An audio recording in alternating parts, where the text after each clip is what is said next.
Hello everyone, welcome to GoTarryn TV. I'm Taryn the Traveling Trainer, about to welcome for the very first time notable Italian-American film producer, screenwriter, and director, Mr. Matt Cimber, who you may very well remember as the creator of The Gorgeous Ladies of Wrestling. He'll be here for the very first time, very excited about that. Before Matt joins us, I'd like to ask everyone out there if you'd please be so kind as to subscribe to the YouTube channel link at the bottom of your screen there. And while you're listening to today's podcast show, I'd invite everyone out there to like this video, leave us a comment, and share it with all of your friends and family out there. Now again, as I mentioned previously, there's a lot of fans out there specifically of Glow who are definitely interested in checking this podcast out with Matt Cimber. Again, anybody who knows anything about him knows his history, his very well accomplishments that he's had, and again, he's going to be here to share some of those stories with us, and we're going to definitely laser focus a lot on Glow today, so you do not want to miss this podcast interview. And again, it's going to be exciting to meet Mr. Matt Cimber for the very first time when we come back. And remember, with GoTarryn Personal Training, it's your time, it's your investment, it's your life. We'll be right back.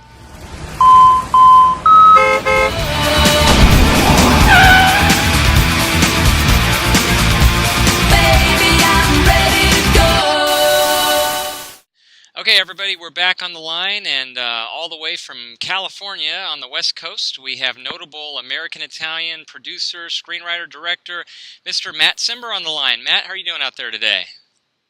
Very good, thank you. It's not as hot as it has been, so everybody's feeling a lot better.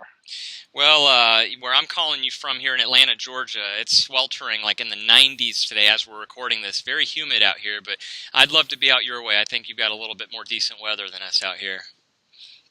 Well, not as humid, but it's been as hot. Oh, yeah, certainly. Yeah, you're right. Well, Matt, I want to thank you very much. This is the first time we're having the pleasure of interviewing you here, and I wanted to talk about, specifically your career and all of your accomplishments, and definitely speak a little bit about the Gorgeous Ladies of Wrestling and some other things, too. But if we could just start off right off the bat, if you don't mind, I'd like to ask you about your career, how you got started, I believe, in theater, and I guess just go from there, please.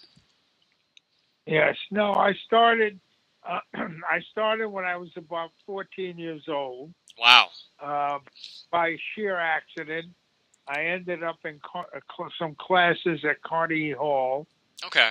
With a very famous man by the name of Michael Chekhov. Okay. And also with his wife, who was a very elderly lady who lasted a long time, and I was close to her even through college, through everything. She gave acting classes, and of course I was never preparing to be an actor, but mostly a director. But she let me stay in her classes, and that's how I started. I did my first play. I adapted, a friend of mine opened a small theater on the east side of New York. It's a monumental theater now in terms of history. Mm-hmm. It was called Theater East, and it was an off-Broadway show, playhouse. Okay. And I did my first play. I adapted some F. Scott Fitzgerald short stories, and I was off. And then I ended up doing, I would say, at least 8 plays in New York, and about 3 of them on Broadway. And I was 23, 24 years old. Wow. It was a little unheard of at the time. Maybe I was a little bit of a brat, but I loved the theater, and the theater was very kind to me. I ended up doing the first, nobody's ever heard of him, but here in Europe, I ended up doing the first Jean Cocteau plays done in New York, and I got to meet Jean Cocteau in Paris. And so I was having a wonderful time. I was in the director's seminar, Elia Kazan's seminar at the Actors Studio, mm-hmm. and I became very good friends with a man named William Inge, ING, Oh, okay. who's a legend in the theater world. And we were buddies, and he was primarily a writer. He had already won two Pulitzers, Huh. and so I was a young kid. And so one day the Schuberts announced that Jay Mansfield was coming uh, east to do a limited run of Bus Stop, Mm. which, was an Inge play originally, and then a Marilyn Monroe film uh, later on. And she was coming to do 10 weeks, and I was I was living hand to mouth at the time, even though I was doing, you know, plays. We never got big amounts of money. Um, and so I asked Inge, I said, Bill, do you think I have a chance to get, because I understand the pay is going to be pretty good. Mm. He said, no, he said, it's a William Morris package. He said, but what I could do for you is I'll set you up with the agent at William Morris. So I got to the agent's office, and the agent said, man, I'm sorry. I know your work. I know you could do this job, but the problem is if it's Jay Mansfield has in a contract director approval, and uh, there's nothing we can change in that, Mm-hmm. Oh, okay. Yeah. and she has cast approval as well. So he said, I'll set up a meeting with Jade for you. She's on her way to Europe right now.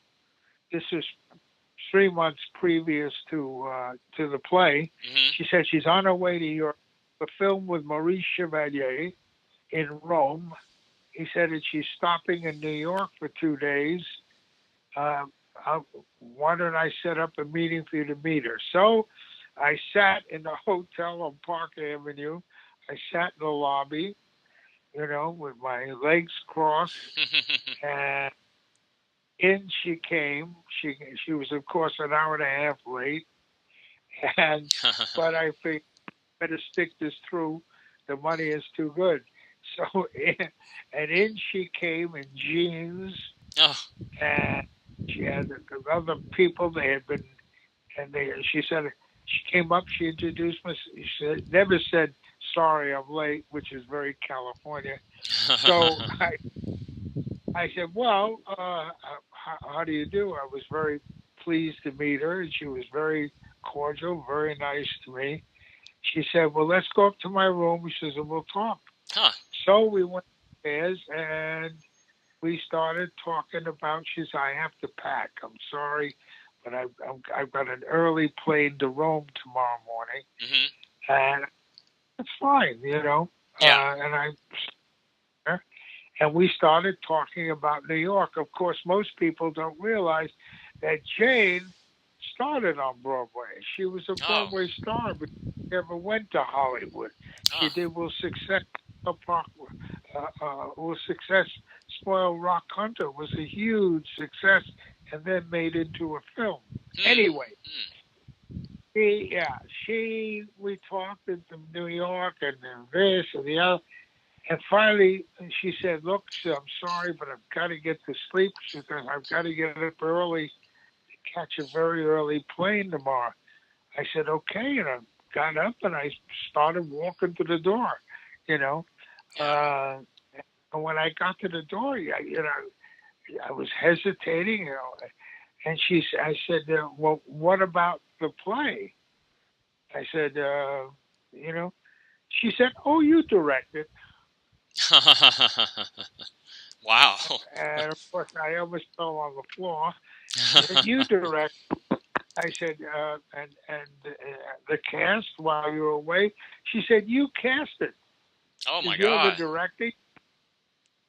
So I was like, I have to tell you, I don't remember walking down the hall, leaving her room. I was flying. So in any event, because it was a big paycheck, And of course, the play was very successful with her in it. It was astounding. I surrounded her with a really good New York cast, and we did very well. And during the midst of it, we got really friendly. She had just gotten divorced maybe about a year before that from Mickey. Okay, and we were just friends. And she said, "Look, if you like," uh, she said, "I've got this gigantic house, the Pink Palace in Hollywood." She said, "If you'd like to come out," and he said, "I think take a shot at Hollywood." And I said, "Fine." I said, "That's very nice. You could stay at my house." So I did, and that was the beginning of a whole different part of my life. Wow, that's incredible. Gosh, that's fascinating, just to look back and reflect like that. And that kind of, I guess, it sounds like it shaped and molded your career path because obviously you were very self-driven and obviously self-inspired. You went on, it's very well documented, into cinema, television, and, Matt, let me ask you this because arguably one of the most successful brainchilds of yours that a lot of it's almost like a cult following on social media. You have a lot of fans that are just in love with the gorgeous ladies of wrestling. Your original brainchild back in the late '80s. So, I guess my question to you is, how does that happen? Where did we go from there to get to the point where your television career would just explode like this? Well, I really never was interested in television. Huh, interesting. And Glow was a total accident. Huh. I had a partner. I was a bachelor at this time. Mm-hmm. I had a partner. I was working in Europe. I did a lot of films in Europe. I did 2 really good films, very successful films with Maureen Landon, who was the original wrestling girl of America. She was in All the Marbles, okay, which was a big success. In any event, what happened was my partner was Meshulam Rickless, and he owned the Riviera. He had just bought. He had a large interest in the Riviera, and he had just bought out the rest of his partners, and he owned it totally. He and I had did several films together. I did Butterfly with Orson Welles. Right. He is okay. So I had been in Europe on these 2 films. I came back, and I was living at the Riviera. Oh. And one day he said, "Look," he said, "I just met this fellow." He said, "And this distributor who have a show that's about women's wrestling, and they want money from me to make the pilot, and they said they could do the show every week from the Riviera Hotel all across the country. And I think it's a good promotion for the Riviera." So I said, "What's the show?" He said, "Well, it's women's wrestling." I said, "You got to be kidding." I said, "To do women's wrestling?" Yeah. You know what? He said, "Yeah." He said, "Look, just come to a meeting with these guys." I said, "Rick, I don't think I'm really interested in that." And of course, he's not only a partner, but he's a good buddy. Oh, okay. And I said, "I don't want to throw money into this till I know where." So I met with this young fellow from the Midwest, who was a very heavy, strong wrestling fan, and he was an announcer as well. He said, and when I met with him, he said, "Look," he said, "I think we're going to make a wrestling show as big as the WWF." And and I had heavy doubts about that. I said, "Look, the men wrestlers are phenomenal." I said, "They're the greatest athletes maybe in one place in the world." I think women are going to build up to that. I don't want to sound, you know, wrong about women. I said, but they just don't have it to be able to do the sensational things that men do. So, but Rick said, look, at least oversee the pilot. If I know you're there, I know that things might be going right. He said, you be the director. So while I was in the midst of laying out it came to me that this is really hysterical. I had been a great fan. I have been a great fan of Loughlin. I was a great fan of the Hee Haw, which was the country western. And I said, why can't we do this? Why can't we attack the American public with a social background, and let's do it through women's wrestling? Because that's what Go is really about. Every character that I created was a character that came out of our society, good or bad. And I said, now, if we do this right, even the bad guys are going to be really liked by the audience, even though they'll scream, because they'll know that it's all characterization. And Glow is all characters. You know, I just explained that on the internet the other day.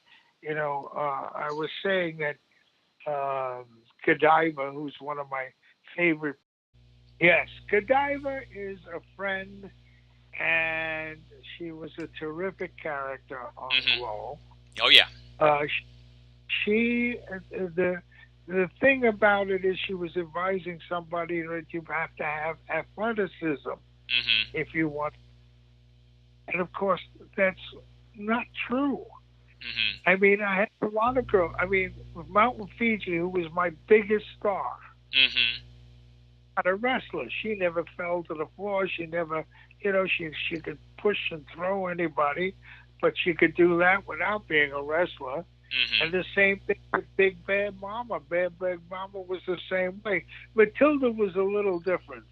Matilda, you know, knew a little more about wrestling. Oh, yeah. But, you know, when you look at the heavy metal sisters, like, you know, all I did was give them a buzzsaw, and she had the Southern Bells jumping through a hoop that was on fire. Nobody had ever done that before. Oh, yeah. And then they were so good, I wanted to keep them in the show in another way. So I said, how could I give them another two angles without giving away that they are the heavy metal sisters? So I contrived this idea of them being the housewives. I remember that. As housewives, I could cover them with, you know, a piece on their head, and then give them, you know, the stuff that ladies put on their face. Either it's mud looking or white or. Yep. Oh, yeah. Okay. I said, and we'll put them in bathrobes. And they'll come out. We'll put them in bathrobes, and they'll come out and they'll talk like this because they're from 2nd Avenue in New York, and they don't these girls because these girls are very bad girls, obviously. So they come out with pots and pans, and one time I had them come out with a vacuum cleaner. You know, and so, you know, no, they never learned to wrestle. Now you had some of the girls who had great characters that were terrific wrestlers. One was Ninochka. Oh, I remember her, yes. Ninochka Americana. Absolutely. I mean, it turned out to be very good. we had great wrestlers like Tina Ferrari, Hmm. you know, who was a fabulous wrestler. But, you know, at one point, the man who initiated the thing was so upset, McLean, he was really upset that we were doing this to his wrestling show.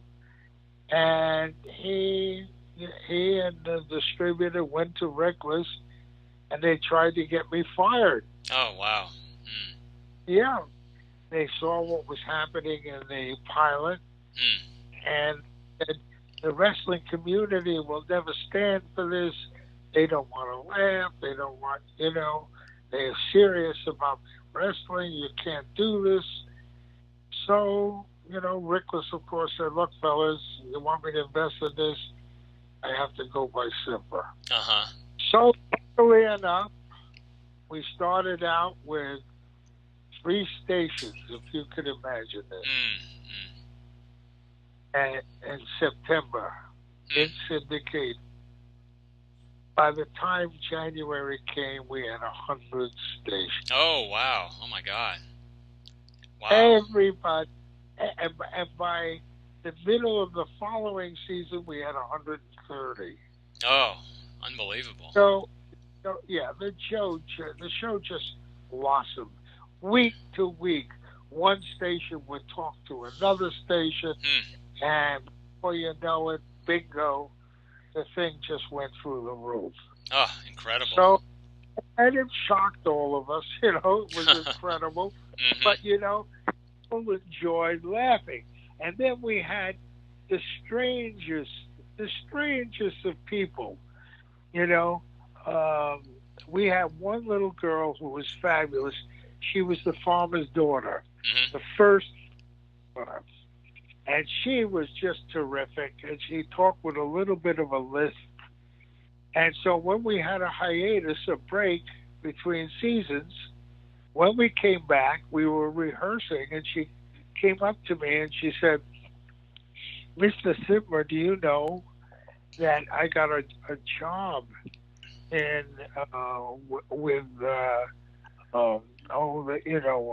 gosh, she's jumping out of my head. Mel Gibson and the other guy that did where they played the 2 cops. Oh, the Lethal Weapon movie.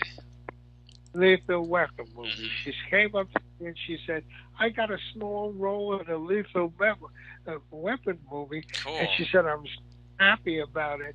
I said, great. She said, you know what happened? You won't believe this. She said, we were rehearsing and waiting for Mr. Gibson to come on the set to shoot.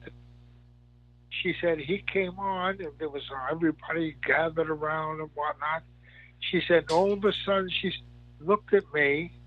He pointed at me and he said, the farmer's daughter. Oh, cool. He was a fan. He watched it. He said, my sons and I watch you every Saturday morning. Oh, wow. We love you. Then we had, of course, Stallone. I got Stallone, mother. She's a terrific lady to be the coach for the good girls. And then we put his son on and made his debut on the show. But we had all these things going, and the show just was incredible. But it was a very, very difficult show to do. Oh, yeah. Because if anybody understands production, those shows had full music, we had dancing, we had great editing, and we had to do it all in 6 days. Wow.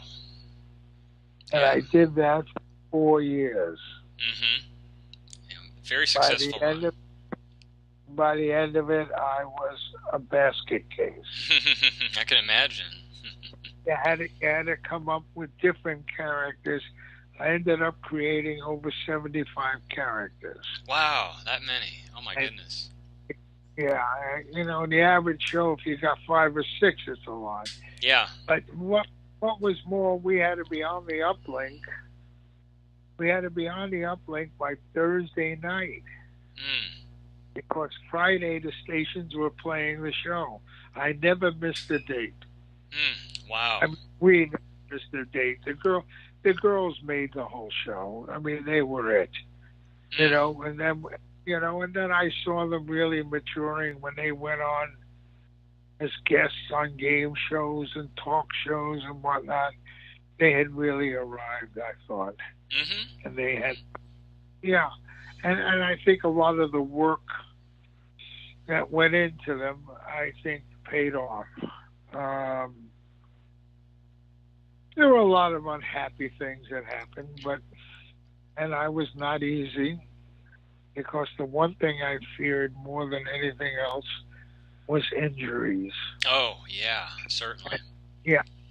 And I'll make it very clear about why I've done this before and why I didn't do the documentary. Mm-hmm.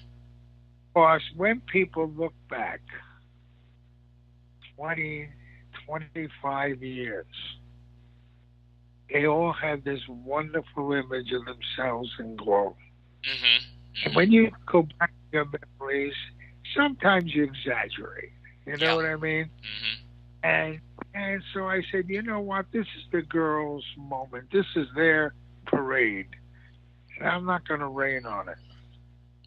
I said, they don't need me to say what we're saying right now. I said, I'm not going to do it. Mm. And then, of course, a lot of them had some very tough things to say. And they had some tough memories. But you know what? The bigger the stars they became, the less they complained. Yeah, I can see that. Yeah.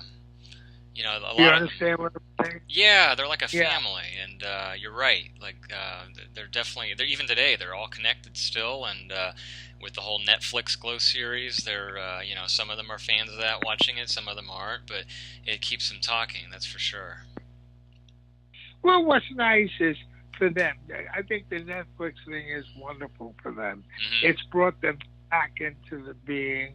And, I had never been at one of these conventions. Mm-hmm. And then CAC, I don't know if you know the CAC. Yeah, the Cauliflower Alley Club. That was the award last year with the Glow. Yeah, well, they gave me an award. Yes, that was very, very, awesome. Just unbelievable. So I went there, Mm-hmm. and, I was shocked to see the girls were selling T-shirts with their thing. I mean, it was a whole business. I'd never seen anything like that before, and I thought it was wonderful. Oh yeah. You know, I think they worked hard. They did.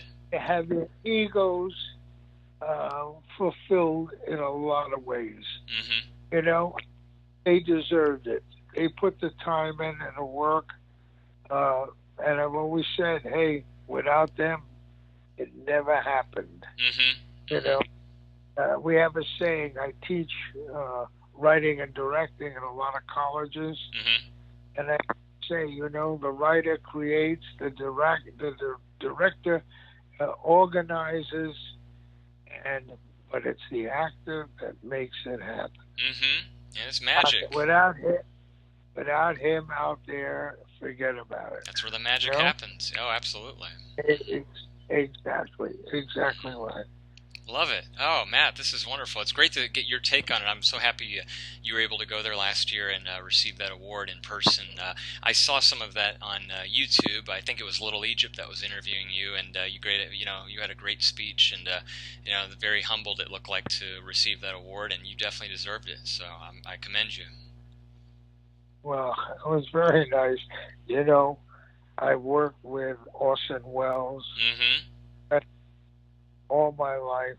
I worked with Rex Harrison, Academy Award winner, My Fair Lady. Oh, yeah. Big, Telly Savalas. I did a couple of films with.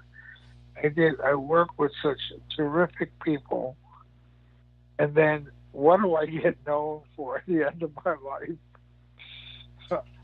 The show that I thought was going to be, just a bounce away, Mm-hmm. and but I have to tell you, it fooled me. But I have to tell you, it really was in the hands of the girls. Yeah. They went out. They went out there so gutsy. They gave me a lot of scares.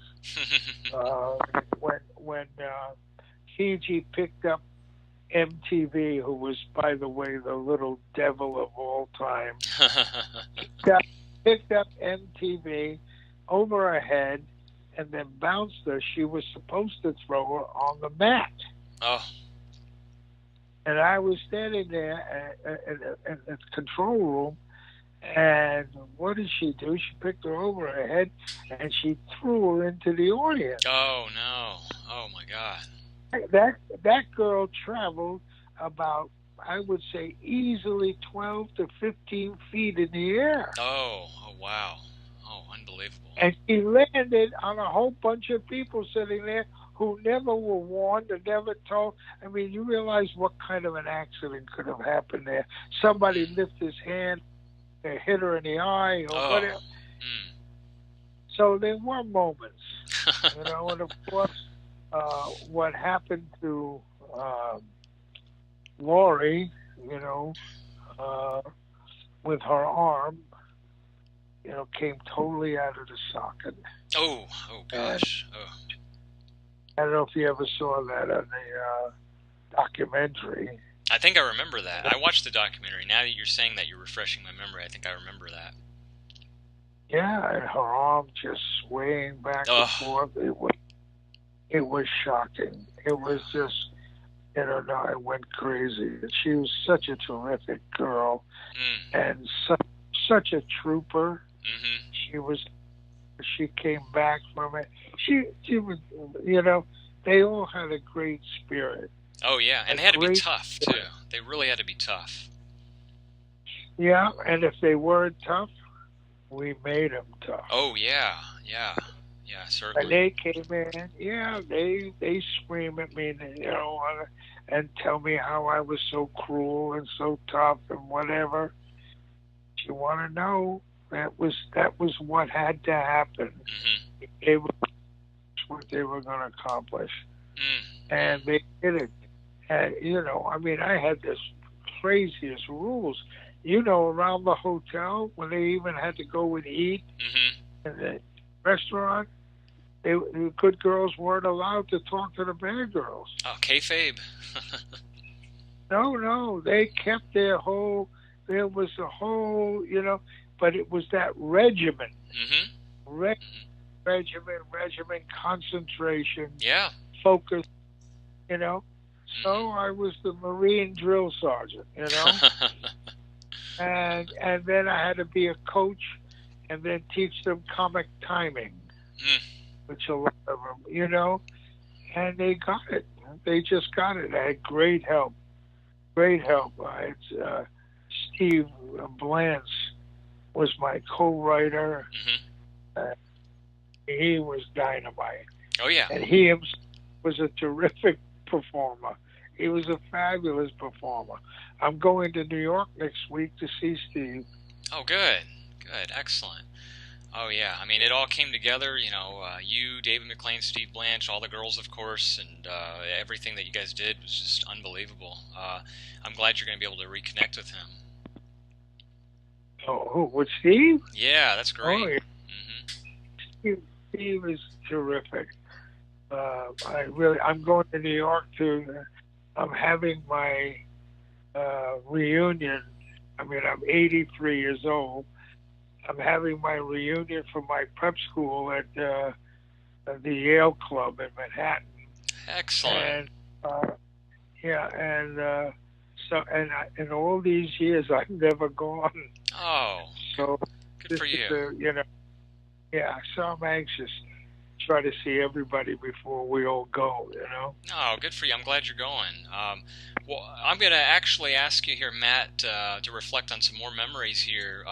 to wrap up the Glow Girl conversation, because there's a few girls, a few ladies that I promised to say hello on their behalf, and I'm going to ask you about them. So this is where I'm going to test your brain power here and ask you about some 75 characters. I'm just going to throw a few at your way. If we could play a little word association here, just please give me one to several words whenever I say each character, just reflecting upon what first comes to mind. The first one, how about Roxy Astor? Yeah, very solid, very reliable. Knew her stuff, played it right down to the line. Very good. And how about Hollywood? Oh gosh, Hollywood is my nightmare. Hollywood came to me. She was drawing blood for a living. Never did anything athletic. Never did any acting. And boy, did excel. She just took off, and she wanted stardom. And you want to know something? She got it. And she was sick, but she also was, during the period of time, she was so determined, and she listened, and she obeyed the rules. She was there. She was there. At least she obeyed the rules when I knew. I don't know what she was doing behind my back, but I have to tell you, but she turned out one of the big aces in Glow. Good. What about Sunny the California Girl? She's a sweetie. She came in later, and she's gorgeous, and she's all personality. She's another one. She's just personality, and what was charming about her was that she always wanted to be funny. Oh yeah. And so she did that knock, knock, knock, and she did it all around the place. And charmer. How about Gremlina, Matt? Oh, Gremlina. Oh my God. Gremlina. Sometimes you want to strangle her, but she's so cute. She is. And you know what? She just cares about people. And the poor thing, I love Daisy, by the way. Daisy is one of my favorite people in the world. Certainly. Daisy used to pick her up and dump her head first into a garbage can. I remember that. I saw that with her her boots sticking out of the top of the garbage can. and that poor Gremlina, she had to go through it, Yep. But Daisy was careful with her. Good thing Daisy was a very powerful girl, so that she could pick her up and manhandle her and whatnot. But Sandy was a great sport. Oh yeah. She was a great sport. She is what you would say is what I try to tell all actors or would-be actors. She is what she is. Oh yeah. And and be what you are. Don't be something you're not. And she did, and that's why you adore her. Very authentic. Yes, and last but not least on my list here for word association, how about Royal Hawaiian from the very first season? Well, Royal Hawaiian was there. Royal Hawaiian, you couldn't find anybody who could represent that part of the world, that are Americans. And we forget, in this continent, we forget that those people over there are Americans. They're American citizens. And she's a good connection. She could do the hula like you can't believe. And she had this wonderful smile. Oh, yeah. She had this great smile. And you know what? Nobody could wear Hawaiian clothes better than she could. So